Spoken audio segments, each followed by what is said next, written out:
Bonjour, voici le cartoflash SDLV, les États-Unis. Nous allons dans cette deuxième démo voir les cartes par figuré ponctuel, cercle proportionnel.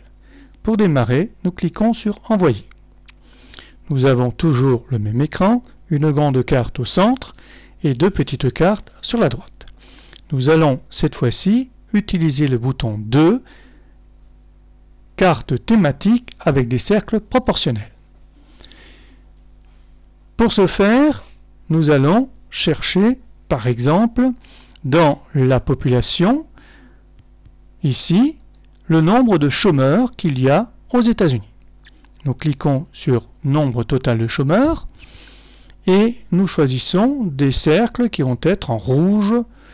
Voilà qui est fait. Dans le tableau du bas, un thème, nous l'avons choisi. Un coloris des cercles, nous l'avons choisi.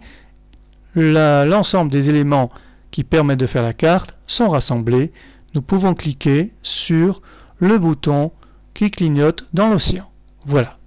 Nous avons donc ici une carte avec des cercles proportionnels par rapport au nombre de chômeurs. Nous pouvons là aussi passer notre souris sur les états pour savoir de quel état il s'agit et sur le cercle lui-même pour avoir le nom de l'état et la valeur exacte, c'est-à-dire le nombre ici de chômeurs. Voilà donc comment on crée une carte par figuré ponctuel, ici des cercles proportionnels.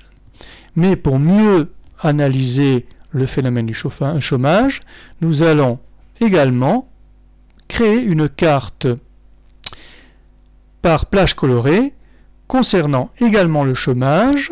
Nous avons donc la catégorie emploi chômage et nous allons prendre le pourcentage de chômeurs en 2010 qui se trouve ici.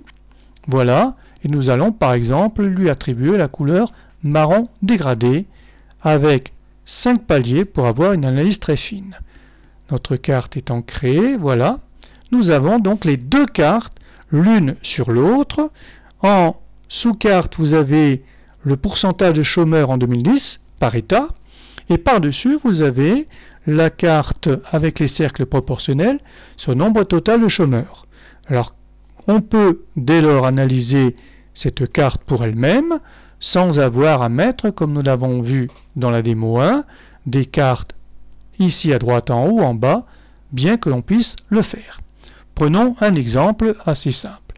Nous avons l'État de Californie qui a 12,4% de chômeurs, mais un cercle énorme, et son État voisin, le Nevada, qui a 14,9% de chômeurs, c'est-à-dire plus en pourcentage, mais qui en a moins en nombre, c'est-à-dire un tout petit cercle.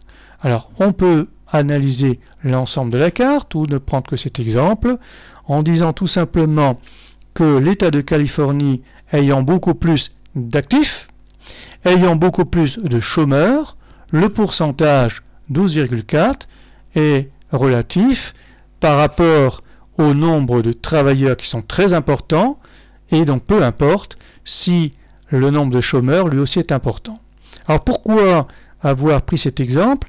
Justement pour montrer que bien souvent, il est important d'avoir les deux cartes, c'est-à-dire la carte par plage colorée et la carte par figuré ponctuel, puisque nous serions tentés de dire dans un premier temps qu'il y a beaucoup de chômeurs à l'ouest, mais nous voyons réellement que s'il y a beaucoup de chômeurs, il y en a quand même en nombre davantage en Californie que dans les États voisins de l'Oregon ou de Nevada.